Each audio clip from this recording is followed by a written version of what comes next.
precisa vir à sinagoga para encontrar Deus.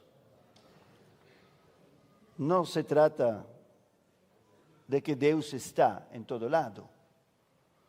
Aliás, está numa sinagoga, está em outra sinagoga, está em todas as sinagogas, somente lá. Ou está em outros lugares também. Claro que não precisa. Claro. Muito entusiasmo por aí. Muito bem. Claro que não precisa vir à sinagoga para encontrar Deus. A princípio. O próprio Tanakh, no livro do profeta Isaías, diz que o próprio Deus diz: Hashamayim kisi, o céu inteiro é meu trono. Ve'aretz adom raglai, e a terra é o solo da minha casa, toda a terra. Eis de bait asher tivnu li. Que casa vocês podem construir para mim, como se fosse um homeless? Veis de makom menuchati. Porém, em outro lugar, a Torá já nos indicou que o mesmo Deus diz: Vasu li mikdash. Vocês têm que construir um mikdash. Então, a própria Parashá e todo o livro de Devarim se caracteriza justamente por escolher a centralidade da terra de Israel.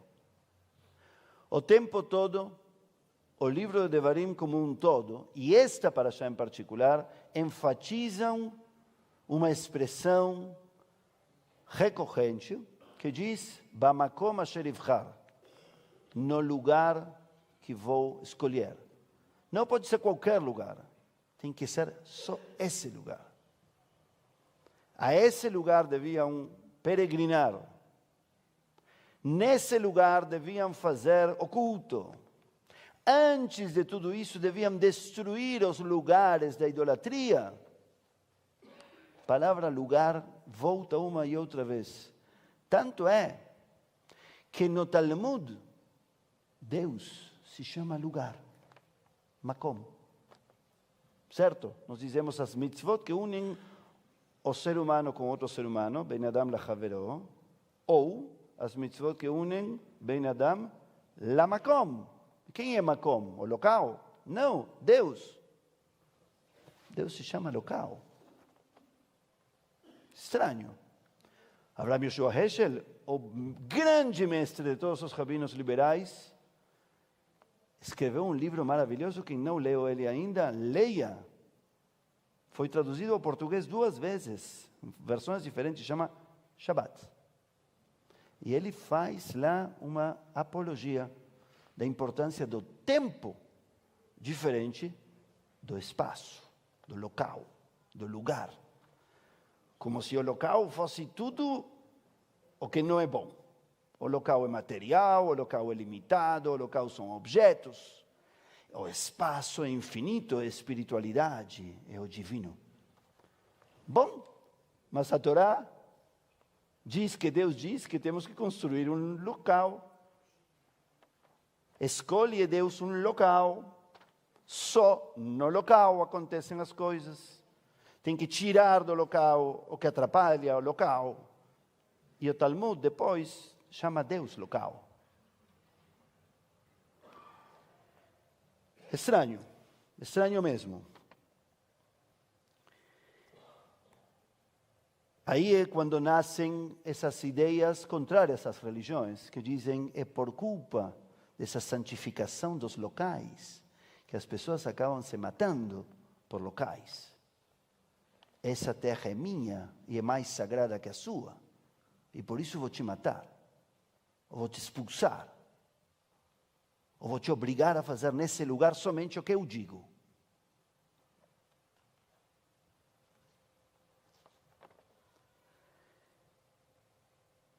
Isso que estou dizendo agora não é ateísmo moderno.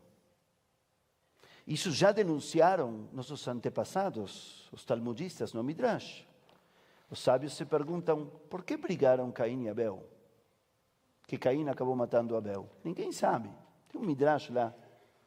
Porque o texto da Torá diz, que Caim fez sua oferenda, e Deus gostou mais ou menos, Abel fez a sua, Deus gostou mais, e estavam juntos, e Caim disse a Abel, e se levantou e o matou. E o texto não diz o que disse. E todos estamos loucos há séculos tentando entender o que foi o que aconteceu. E os talmudistas escreveram páginas e páginas de Midrash sobre o que pode ter sido aquele Caim disse e Abel talvez disse, e continuaram discutindo e acabando na guerra e na morte. Eles estabelecem que discutiram por 3 assuntos. Um é a quem amava mais a mãe. Outro é por onde passava o limite da herança do mundo, porque eram 2 herdeiros.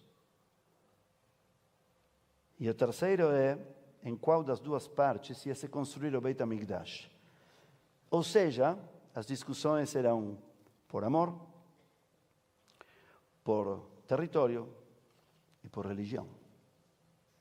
É na minha parte que vai ser sagrada, não a sua. Então, essas coisas vêm de muito tempo atrás. Harari diz, os seres humanos tinham um cérebro demais. Conhecem Harari, Yuval Noah Harari.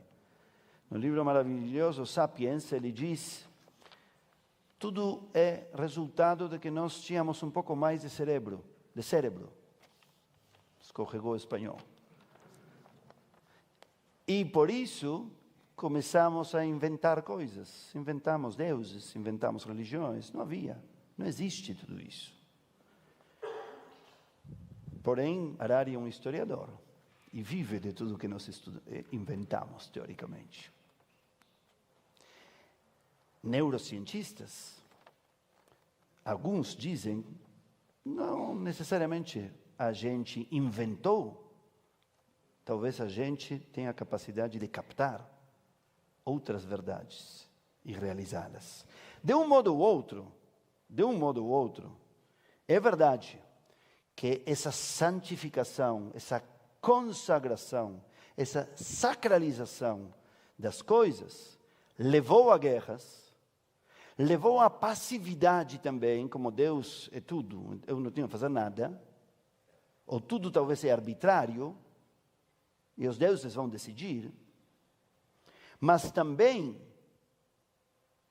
e aqui está a volta da volta, mas também acreditar que tudo pode ser sagrado, permitiu os seres humanos cuidar mais de tudo. Porque se tudo simplesmente está aí, para que eu pise ele, use ele, estrague ele, assim é como se vê o planeta. Muito frio e muito calor. Estamos destruindo o planeta porque simplesmente está lá para que nós o usemos. Mas se nós resolvemos que tudo é divino, que tudo é casa de Deus, ou mais ainda, que tudo é Deus, tudo e todos, aí vamos ter muito cuidado com o que fazemos. Ninguém vai querer matar Deus. Ninguém vai querer estragar o divino. A parashá da semana, que nós vamos comentar e ler muito mais amanhã, nos fala sobre o lugar, é verdade. Nos diz que todos somos filhos do divino, ou seja, que somos divinos também. Nos fala da kashrut, do cuidado com os animais, porque também lá existe uma chama divina. É verdade que em Êxodo diz que temos que construir um Mikdash para Deus.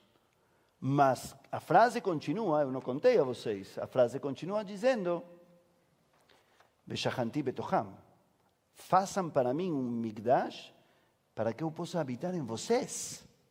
Não no Mikdash, em vocês. Então, para que construir o Mikdash? E para que vir na sinagoga? É necessário vir então na sinagoga? Sim. Trata-se de torná-lo tudo digno da presença divina. Absolutamente tudo. E como fazemos isso? quando nós presenciamos tudo em forma total e divina.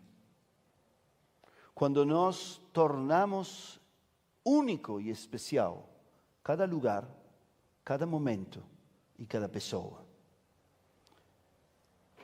A pergunta inicial era: precisa vir na sinagoga? E as pessoas que estão em casa, que são 3 ou 4 vezes mais as que estão aqui, devem pensar: não precisa, eu abro o computador e te vejo. E vejo toda a comunidade. E escuto o AVE. Bom, precisa sim vir na sinagoga ou abrir pelo menos a transmissão. Porque assim é que teu lugar, teu corpo, tua mente e tua alma se tornam a Makom, o local escolhido, o local do divino. Ou talvez o divino em si, que se chama Makom, que se chama local. Esse é o grande desafio da Parashá de hoje.